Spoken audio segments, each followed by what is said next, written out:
کہ ایسے لوگ ہم نے دیکھے 2005 کے زلزلے میں کہ ان کی جتنی زمین تھی ساری کی ساری ختم ہو گئی، گھر بنانے کی جگہ ہی کوئی نہیں بچی، گھر نہیں بچا، کوئی جگہ نہیں بچی کہ وہاں کوئی 2 کمرے ڈال لیں، تو پھر دوسری جگہ جا کر جگہ خرید کے انہیں کمرے ڈالے ہیں۔ ایسے لوگ بھی تھے۔ مولانا آزاد کہتے ہیں عجیب لوگ ہیں، گناہوں کی وجہ سے بستیاں تباہ ہوتی ہیں، بستیاں چھوڑ دیتے ہیں، لیکن دوسری جگہ جا کر جن گناہوں کی وجہ سے بستیاں تباہ ہوئی تھیں وہ گناہ نہیں چھوڑتے وہ گناہ نہیں چھوڑتے۔ وہاں جا کے اگر گھر بنایا ہے تو کرتے وہی گناہ ہیں کہ جن گناہوں کی وجہ سے یہ بستی تباہ ہوئی ہے۔ اتنا نہیں سوچتے کہ یہاں گناہ کیے ہیں، یہ تو زمین اوپر کی نیچے ہو گئی ہے، نیچے کی اوپر ہو گئی ہے، اب یہاں آ کر تو چھوڑ دوں گا، نہیں چھوڑتے، بستیاں چھوڑ دیتے ہیں، علاقے چھوڑ دیتے ہیں، حویلیاں چھوڑ دیتے ہیں، لیکن گناہ نہیں چھوڑتے۔ سوچنا چاہیے اس پہ کہ واقعی ایسا نہیں ہے، ایسا ہی ہے۔ اور پھر جن بستیوں میں جا کے ہم کہتے ہیں نا، بعض ہم کہتے ہیں دیکھو جی کتنے بڑے کھنڈرات ہیں، منجو دھوڑوں کے کتنے بڑے کھنڈرات ہیں، فلاں بستی تباہ کتنی بڑی ویرانی ہے، تو لوگ کیا کہتے ہیں، ہم کیا کہتے ہیں، یار وہاں الو بول رہے، الو بول رہے۔ ہوتا ایسا ہی ہے ویسے، الو ویران اور کھنڈرات جہاں ہوتے وہاں زیادہ جا کے بولتا، لیکن اس لیے نہیں بولتا کہ وہ الو ہے، وہ اس لیے بولتا ہے کہ انسانوں کو بتائے کہ تم الو ہو جو مجھے الو کہتے ہو۔ تم یہ سمجھتے ہو کہ بستیاں ساری کی ساری جتنی تباہ ہوئی، برباد ہوئی، ہلاک میری وجہ سے ہوئی؟ نہیں نہیں نہیں نہیں نہیں نہیں، میں تو اس وقت یہاں موجود ہی نہیں تھا، میں تو بہاروں میں تھا، میں تو چمن میں تھا، میں تو باغات میں تھا، اب آیا ہوں میں۔ کب آیا ہوں؟ جب تمہارے گناہوں کے سبب، تمہاری معصیت کے سبب، تمہاری نافرمانی کے سبب، تمہارے تکبر کے سبب، جب تمہاری بغاوت کے سبب بستی تباہ ہو گئی، برباد ہو گئی، ہلاک ہو گئی، اب میں آ کر یہاں آواز لگاتا ہوں، صدا لگاتا ہوں، عبرت کی ندا دیتا ہوں کہ لوگوں ایسا نہ کیا کرو، ایسا نہ کیا کرو، ایسا کرنے سے نتیجہ ایسا ہی نکلتا۔ جس طرح کا ہم کام کریں گے رزلٹ اور نتیجہ تو پھر اسی طرح کا نکلے گا نا۔ تو الو اس لیے نہیں بولتا کہ اس کی وجہ سے بستی تباہ ہو گئی، الو اس لیے بولتا ہے کہ انسانوں کو بتاتا ہے سوچو تو صحیح ایسا ہوا کیوں ہے، سوچو تو صحیح ایسا ہوا کیوں ہے۔ وہ تو عبرت دیتا ہے، نصیحت دیتا ہے۔ آپ دیکھیں کہ زلزلہ ایک مرتبہ آیا تھا نا، آپ سنتے ہیں اللہ کے نبی کے شہر میں آیا تھا، 2 مرتبہ۔ ایک مرتبہ پیارے پیغمبر صلی اللہ علیہ وسلم کی ذات مبارکہ موجود تھی تو مدینے کی زمین نے تھوڑی سی حرکت کر دی،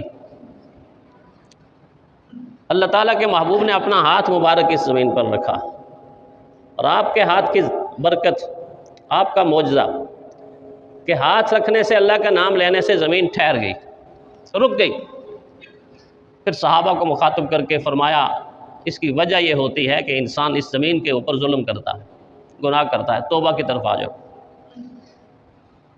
پھر ایک مرتبہ پیارے پیغمبر صلی اللہ علیہ وسلم تو اللہ کے پاس پہنچ چکے تھے، رحلت فرما چکے تھے، وصال فرما چکے تھے، صدیق اکبر رضی اللہ تعالیٰ عنہ کا زمانہ بھی گزر چکا تھا، حضرت عمر رضی اللہ تعالیٰ عنہ کا زمانہ تھا، حضرت عمر رضی اللہ تعالیٰ عنہ کا زمانہ تھا۔ جب مدینہ کی زمین نے حرکت پھر کی، تھوڑی سی حرکت میں آئی، اس وقت جو جملہ حضرت عمر رضی اللہ تعالیٰ عنہ کی زبان سے نکلا وہ جملہ ہمارے لیے قابل غور ہے۔ جس طرح پہلے میں نے بتایا نا کہ مولانا آزاد کا یہ جملہ قابل غور ہے، ہمیں اس پہ غور کرنا چاہیے، اسی طرح حضرت عمر رضی اللہ تعالیٰ عنہ کا جملہ قابل غور ہے۔ 2 روایات ہیں، ایک روایات میں تو یہی ہے کہ حضرت عمر رضی اللہ تعالیٰ عنہ نے بھی اپنا ہاتھ زمین کے اوپر رکھا، اور دوسری تاریخی روایت یہ ہے کہ حضرت عمر رضی اللہ تعالیٰ عنہ عام طور پہ ہاتھ میں یا لاٹھی رکھتے تھے یا وہ کوڑا سا ہوتا تھا، ٹیڑھوں کو سیدھا کرنے کے لیے، بگڑوں کو بنانے کے لیے ہاتھ میں رکھتے تھے۔ تو جب زمین ہلی تو حضرت عمر رضی اللہ تعالیٰ عنہ نے ایسے زمین کے اوپر مار کر صرف اتنا جملہ کہا، اے زمین کیوں ہلتی ہے، کیوں حرکت کرتی ہے؟ کیا عمر نے تجھ پر عدل نہیں کیا؟ کیا عمر نے تجھ پہ عدل نہیں کیا؟